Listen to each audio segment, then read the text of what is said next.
Welcome to today's episode of the Back in Shape podcast. Today we're going to be talking all about relapses or flare-ups in your recovery process. We'll start to tease out some comparisons between maybe an ankle and our lower back and explain some realities of the healing process when it comes to lower back pain and the circumstances we find ourselves in, which will make things make more sense. You're going to have relapses on a date or on a moment-to-moment basis because we can't put you in a little test tube on the shelf until you're healing. We can do that for some injuries in certain cases, and we'll draw that out in today's podcast. But understanding this process in your mind will help you much, much better going forward. Some of you will have one relapse along the way. Some of you might have one or two. Some of you might really struggle to get going. But if you can reflect on why that might be for your particular circumstances, it won't play with you up here so much. One of the big things with back pain is that it affects us mentally more than anything else, or equally compared to the physical ailments that we get resulting from back pain. And by understanding yourself, your history, how this has come about, and also some of the reality of some of the work that you need to do to fix this problem, and only you can do that. You can't get treatment, you can't get other people to do the work for you. Only you can do that work. Understanding and coming to terms with that can really be quite empowering going forwards, and you can find that even if you have a little setback along the way, that understanding will mean that you deal with it so much better, and you just take it in your stride. And we'll draw out some other examples a little bit later as we go through. So if you do have any questions, please do post those in the comments. If you're watching this on the various platforms, YouTube, on the website, etc., we read and reply to all of those comments. And, some of what I'm saying might ruffle some feathers. It might create some questions. So that is what that is there for. You can scroll down on this page and you'll have that comment section there. Ask us anything that's not clear, or let us know how you've got on with your relapses too. So let's start off. I've got a couple of notes on the board up here, and let's start off with just what is actually happening when we have a back injury, whether it's a herniated disc, a bulging disc, whether it's sciatica, whether it's some minor strain to the back, whatever it is, there's an injury there. And we take a complex series of joints, like just over the shoulder here, all of those little joints, and now one of them has been injured. And that delicate balance, that tension that should be equally through the entirety of the spine, well, that's been broken, and there's this weak point. And that weak point is going to move first. There's going to often be rigidity around that weak point, and we must bear that in mind when we're moving forwards, because it is an area that we need to protect. Now, relapses happen, and they happen for two main reasons as we're going through that healing process. The first is that we don't have the strength necessary to protect our back. Maybe we've been inadequate in the way in which we look after ourselves from a physical standpoint on a day-to-day basis, maybe for the last 6 months, maybe something's got in the way, maybe for our adult lifetime. Maybe we have not been someone who's taken care of ourselves in a proper way. And you need to be honest with that, with yourself, and really be introspective in that manner. Maybe you did look after yourself when you were in your teenage years or your early 20s, but it's gone and you've let things slide a little bit, and you're not in good physical condition, which means that if you have injuries, you don't have that adaptive reservoir to compensate for those tissues like there that are just a little bit vulnerable, and you need that bit of protection. The other major part that is so often overlooked, and in fact it's almost always overlooked, is how you spend your day. The habits that you've got into, the way you use your body instinctively, the way you bend down to sit on a chair, the way you go down to pick something up, the way you move your body from moment to moment every single day. Those habits are significant risk factors, because you might have gotten away with that, bending with a rounded back, let's say, when you didn't have a compromise in that section of the spine down there, maybe at L4-5 or L5-S1. But now you do. When you round the back, everything gets focused in to that injured section, and you make it worse. So those habits that you got away with for so long, they now become limiting factors. And they're so limiting because you don't even think about how you bend. And now you need to start. So it's non-negotiable, you must address some of those factors if you are to be successful in dealing with your lower back pain for the short, medium, or long term. Those are significant sources of relapse. Now, let's just move it across a little bit, and let's think about a sprained ankle, a significant sprain, maybe even a little bit of a breakdown there. You have put specific strain through part of those ankle tissues, whatever they are, and you've created damage. And then you maybe been put in a boot. Well, that boot makes it unavoidable in terms of you have to take into account the fact that that area is broken or damaged in some way. The tissues need time. You might be in that cast for 6 weeks, it might be 8 weeks, it might be a little bit more, a little bit less time. You cannot use that leg, and you might have crutches. You've got another leg, which we don't have when it comes to spine. You can't, put your spine on the shelf and use your other backup spine to put all the load bearing. The point is the load bearing tissues now can be removed from the equation so they can go through the necessary healing process, and we'll get into that later. You also have a time frame. Your doctor, your surgeon, your specialist has said, hey, look, John, you're going to be in this cast for the next 6 weeks. After that, you're going to have to do some rehab. You'll maybe be in a soft cast for a period of time, and then you'll be able to start putting weight on. Here's the time frame. Why can they be so specific? Because they are taking you out of the equation. Although some people do try quite hard to put themselves back in the equation, but it doesn't matter what you do because you have that cast on to stop you making things worse. And then, very importantly, when the thing comes off, you then look down at your ankle, and you've got 2 of them, and you see, good God, the muscle wasting that's happened there while I've been out of action for the last 6 weeks is dramatic. I can see very clearly that there is a difference in the muscle tissue, and I know, I'm going to have to build that up, and it's going to take some time, and you can see how long it's taking to restore the muscle bulk between those 2. Weeks, months, maybe even years to restore that strength.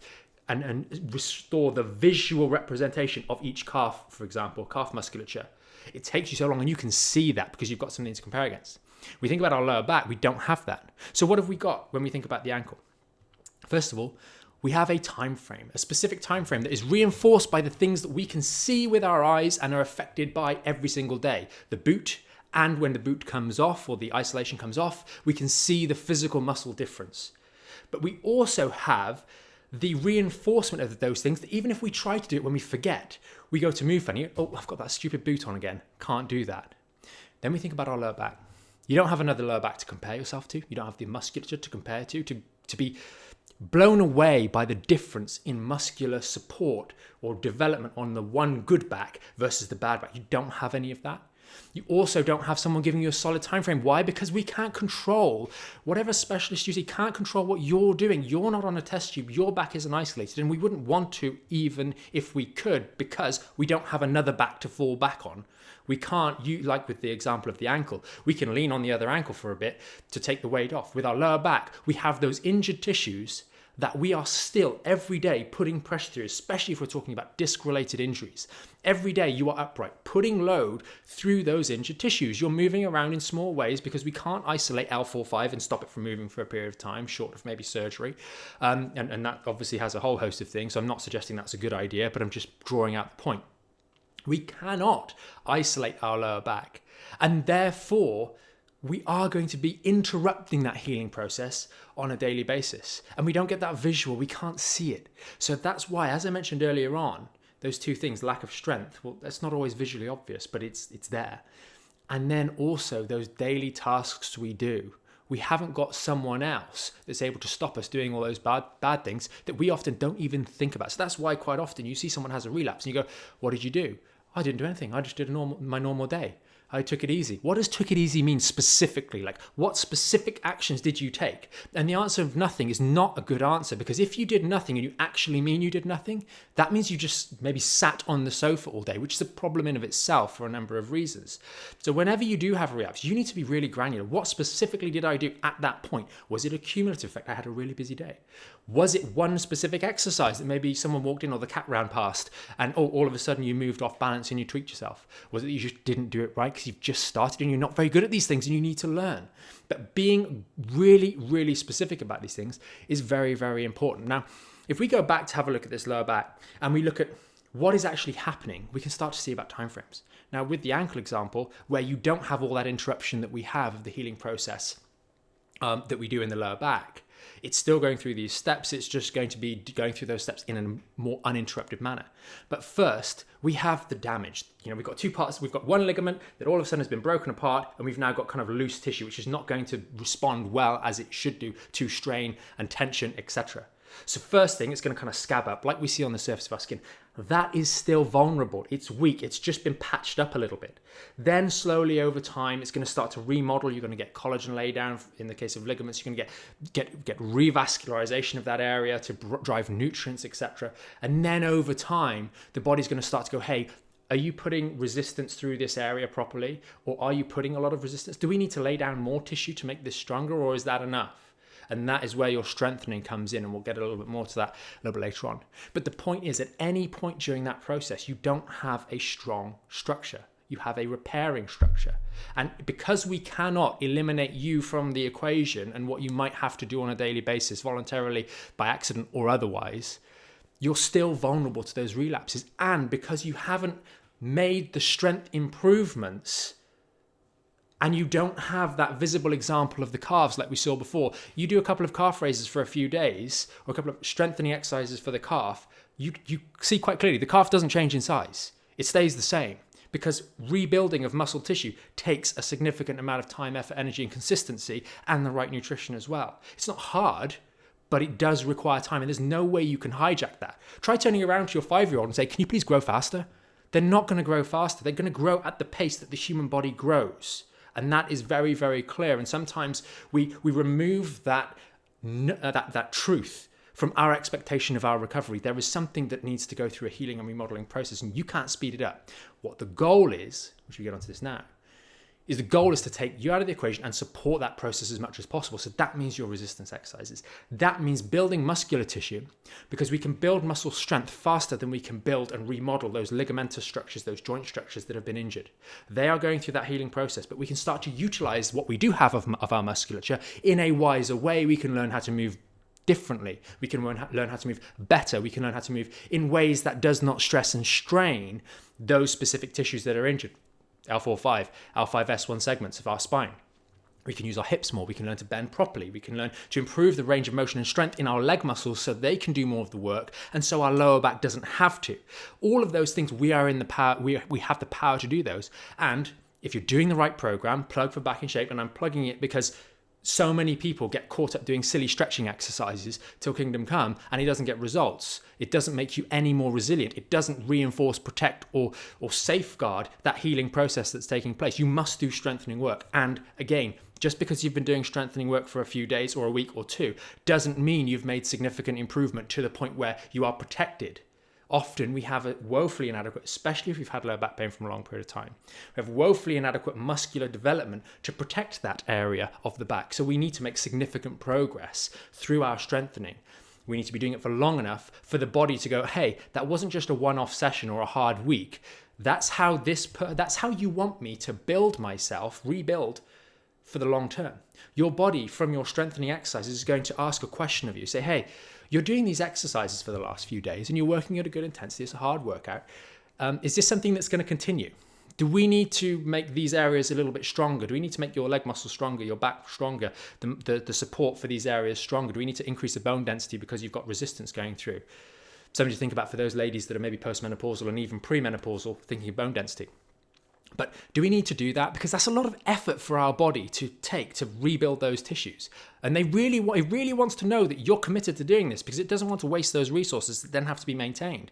So after you've been doing it for a period of time, the body will then start to build tissue. It will then start to respond in a more serious manner. You don't get results from doing one session or a week of sessions. You get results from significantly starting to build the intensity. Although you do get some benefits, granted, we're not really going to be building much in the way of strength in those first couple of weeks. It requires time for the body to recognize that this is the new status quo, the new expectation, and then it will start building. And you must continue that process. So now it's a case of, okay, well, our muscles are building up and getting stronger. That means that those relapses, those activities on a daily basis that you're hopefully thinking about more. Remember, we have to change what we're doing on a daily basis to be more conscientious about how we move, so we can decrease the likelihood of us doing or using our back as a fishing rod. We're bending properly, we're moving correctly, we've adjusted our workstation, we're not sitting for long periods. We've got a bad disc, let's say it's L5-S1. We're not sitting for hours on end at the desk. We've adjusted that part of our lifestyle, maybe temporarily, and we can feed it back in once we're stronger, but we've made significant adjustments there. So we're dealing with the day-to-day, and we're learning as we go along. We're saying, oh, actually, that extra thing now, I've thought, that's not a good thing, so we'll change that. Maybe we sit in the evenings, we have a slightly different position that we adopt. When we're relaxing in front of the TV, for example, maybe we change some of our routines, and before bed we actually go and move around a little bit more to make sure the inflammation hasn't built up. We've made some lifestyle changes anyway, and we've got plenty of extra guidance on that within the program and other areas of the podcast, so we won't go down that rabbit hole today. but you've started to make some strength and improvements. Now you are more resilient to the stresses and strains of daily life, because those, not the exercises you're doing, although if you do exercises incorrectly, you need to refine that, not shy away. You need to learn how to do them correctly. The only way you get better at learning how to control your spine is by doing it. You don't get better by having a rest and doing nothing. You must lean into that issue thoughtfully, reflectively, in a very sort of meticulous way. And why wouldn't you? If you've got back pain, it's limiting your life. Why would you not take it seriously? Why would you do it in a half-assed way? Do it properly, because that's what gets results. And as you start to do that, you've built up support. So you're flaring up that healing process less and less and less. And also, when you do have those relapses, because you had to quickly run to get the child in the car seat, you had to quickly get the shopping back because, who's delivering the shopping? You had to take the bins out because they need to be collected. You did all those things. Even if you do have relapses from those, you've got a plan. The plan is working. And also, those relapses will be less lasting. They may be severe because inflammation building up, if we have a reasonable amount of inflammation building up in that area, it hits those nerves, it can be painful. It can really aggravate your symptoms. But you'll find you settle down from that drastically more quickly or significantly faster than you would have in the past when you didn't have that muscular support, you didn't have those movement knowledges, you weren't moving properly on a daily basis, and you weren't thoughtful about how you were doing things every single day. You have more education, which means that those relapses last less and they're less severe. And then the question is, hey, I'm feeling better. I'm good. That's where people make the pivotal mistake. And that leads them to come back to practitioners in treatment appointments or online, places like us, time and time again, saying, I did this and it didn't work for me. I did that and it didn't work for me. Did you work for you? Did you consistently do the work? Because the reason that we can all have back issues, nothing can stop us from having an injury. We could sprain our ankle. If we talk about the sprained ankle example. If you sprained your ankle playing rugby or football, there was a bad tackle, the ankle's gone, and then you did it 6 weeks later, you wouldn't complain, or maybe not 6 weeks later, but a year later, you say, I've got a recurrent ankle issue. No, you haven't. You just had two situations where you got caught out, you had an injury. It doesn't affect you mentally the same way our back injuries do. But the big problem with our backs is we stop doing our rehab when we think we're okay. If there's one thing you can take away from this to get you better for the long term is accept the relapses. Of course, they're going to be part and parcel of the process, and you can definitely minimize those, and they naturally minimize in their frequency and their severity as you get stronger and as you make real strengthening progress. But the real secret here is make it a lifestyle change. Every single one of us has 168 hours in a week. We have the same 168 hours. Once you get to a point where you are strong, you must continue to do an element of resistance load-based training for the long term. And that could be 3 sessions a week. It could be 5 sessions a week. And if your sessions are efficient and you're following a program or doing the right sort of exercises, that's 30, 35, maybe 45 minutes worth of working out every week or every session, and you're doing 3 to 5 of those a week. That's fine. That's not too onerous. It's less than 5 hours out of 168. You can find the time. There is no excuses for that for the long term.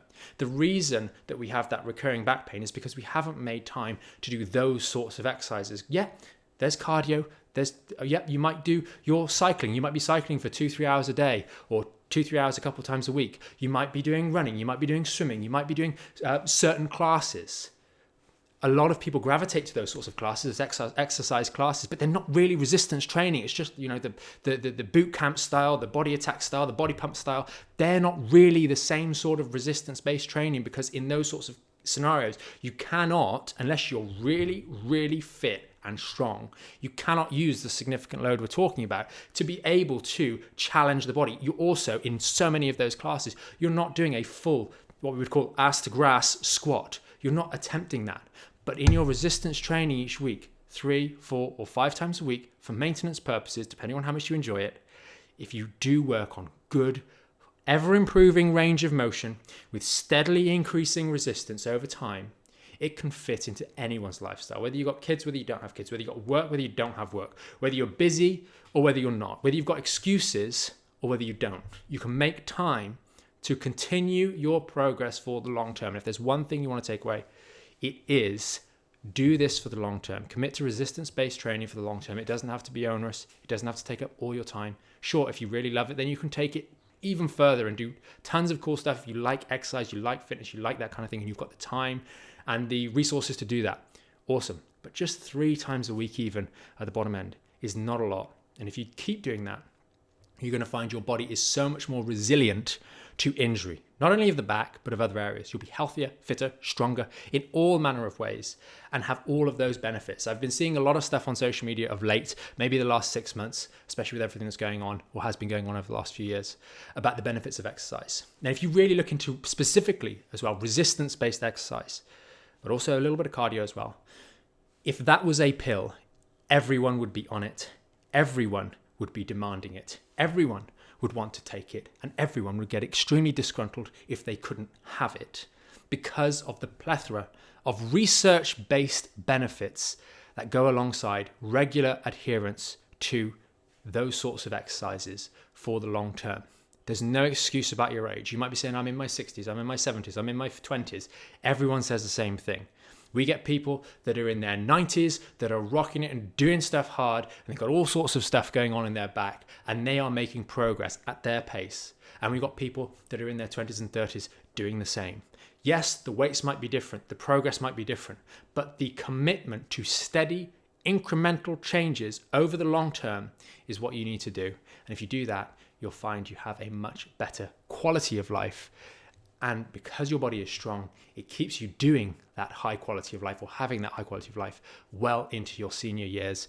And why wouldn't you want to enjoy and have no limitations on what you're doing on a daily basis? Because there's nothing worse than seeing older family members not able to get out of a chair.